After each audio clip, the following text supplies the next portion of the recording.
Hello guys, Assalamualaikum warahmatullahi wabarakatuh. Welcome back to my YouTube channel.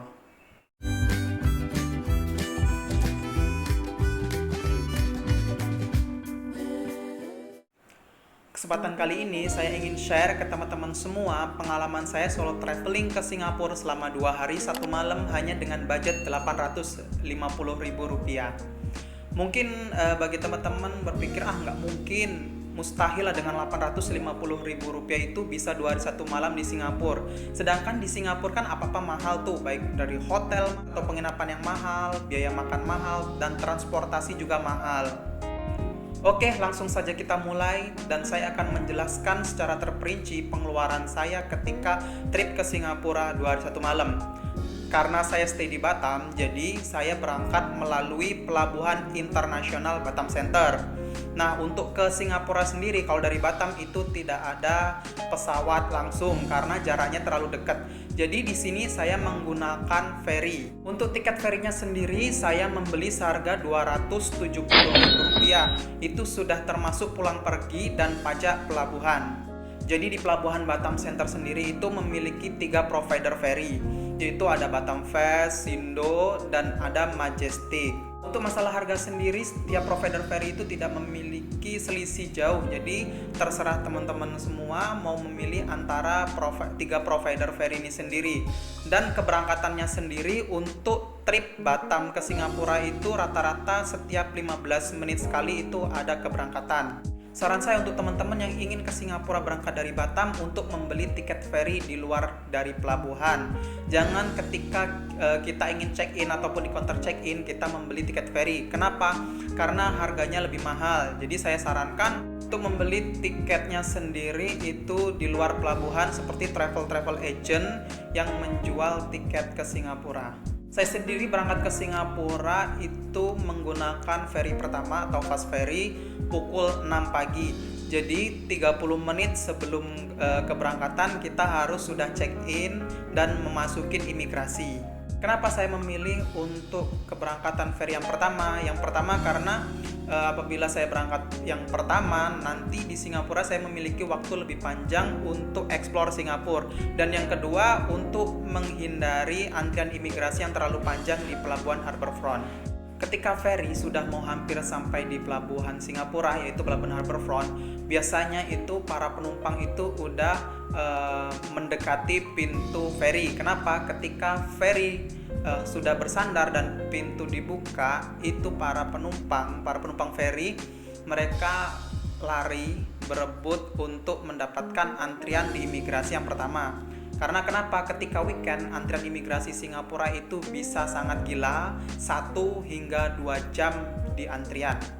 Setelah selesai melewati proses imigrasi, langsung saya menuju ke stasiun MRT Harbourfront. Jadi kalau buat teman-teman yang ingin mencari stasiun MRT Harbourfront itu lokasinya dia satu gedung dengan Pelabuhan Harbourfront. Jadi cukup maju terus, ketika mau keluar dari gedung Harbourfront itu langsung belok sebelah kanan, di situ sudah nampak stasiun MRT Harbourfront.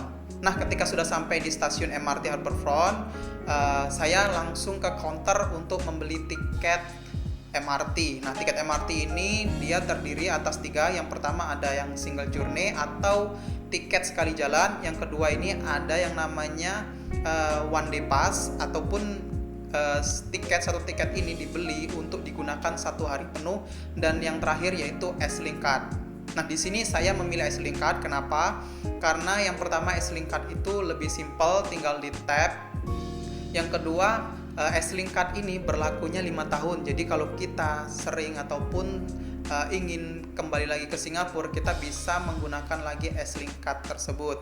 S-Link card sendiri saya beli itu seharga $12 atau Rp120.000. Jadi kurs dolar Singapura itu sekitar Rp10.000. Dan karena saya stay-nya 2 hari, saya top up lagi $10, jadi totalnya $20 atau Rp220.000. Ketika kita menaiki eskalator itu kita menggunakan yang sebelah kiri. Kenapa yang sebelah kiri?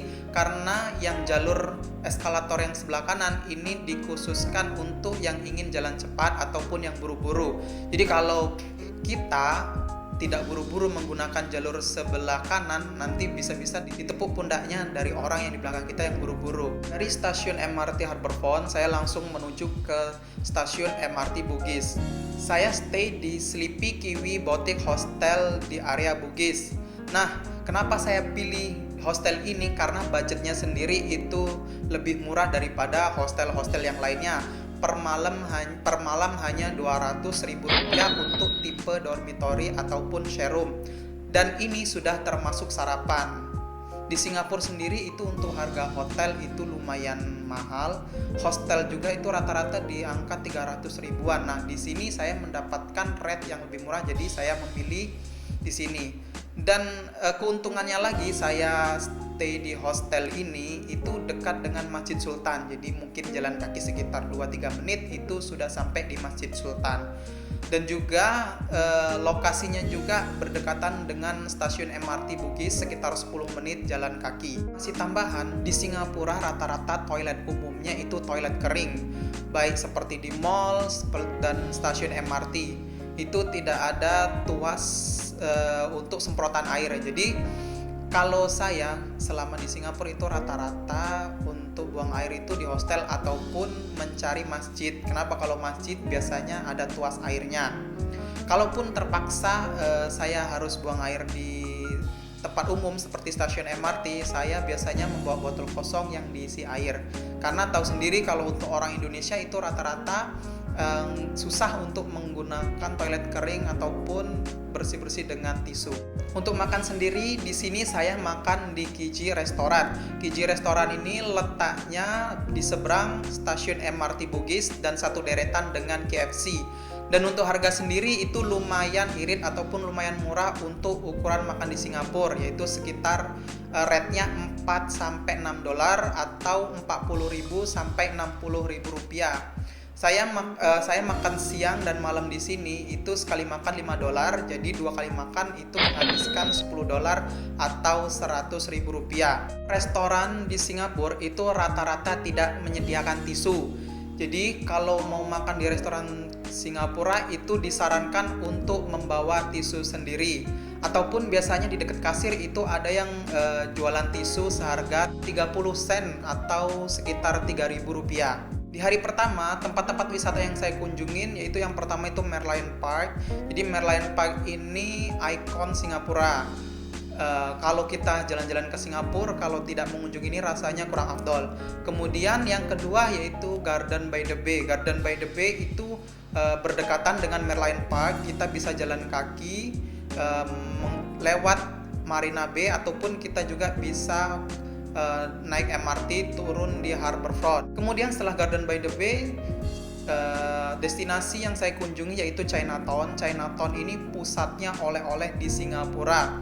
Jadi kalau mau beli oleh-oleh itu disarankan di Chinatown. Bisa juga sih sebenarnya di Bugis, harganya pun rate-nya beda tipis, tapi emang kadang ada beberapa yang lebih murah di Bugis Street. Destinasi selanjutnya yaitu Masjid Sultan, Chinese dan Japanese Garden. Malamnya sendiri saya mengunjungi Marina Bay untuk menyaksikan pertunjukan Water Laser Show. Untuk hari kedua sendiri, destinasi yang saya kunjungin yaitu Singapore Botanical Garden, Orchard Road, Sentosa Island. Nah, di Sentosa Island ini ada Universal Studio, ada Pantai Siloso ataupun Siloso Beach, ada juga Sentosa Merlion ataupun patung Merlion yang kedua dan tertinggi di Singapura.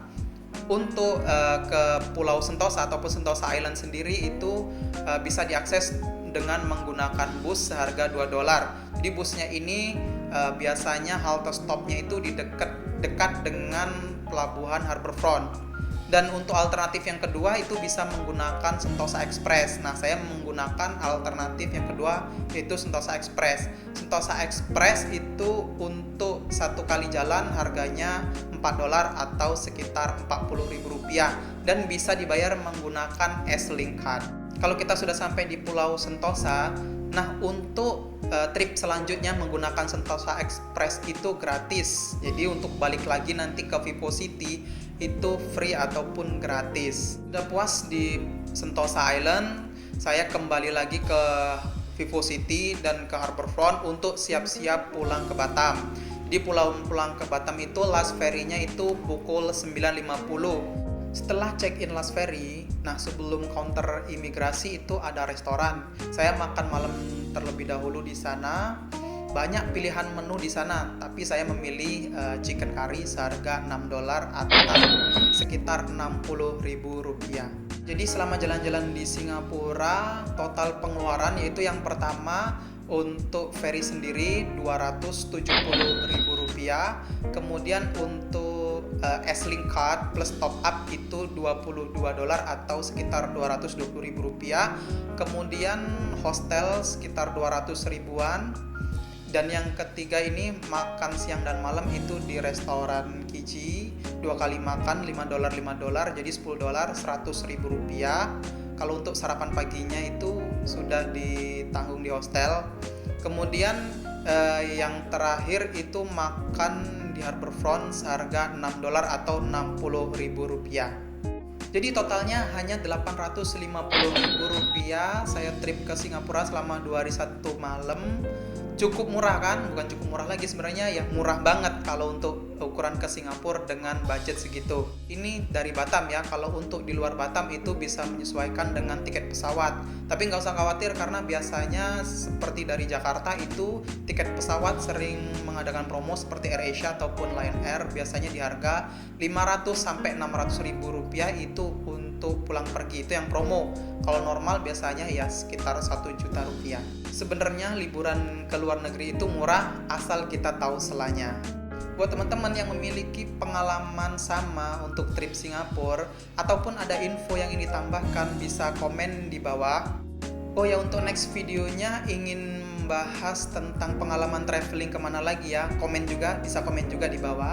Buat teman-teman dukung terus channel ini ya, jangan lupa untuk subscribe, like, komen, dan bantu share. Semoga video ini bermanfaat buat teman-teman yang ingin jalan-jalan ke Singapura tapi masih galau tentang budgetnya. Terima kasih telah menonton video ini. Wassalamualaikum warahmatullahi wabarakatuh. Sampai jumpa di video selanjutnya.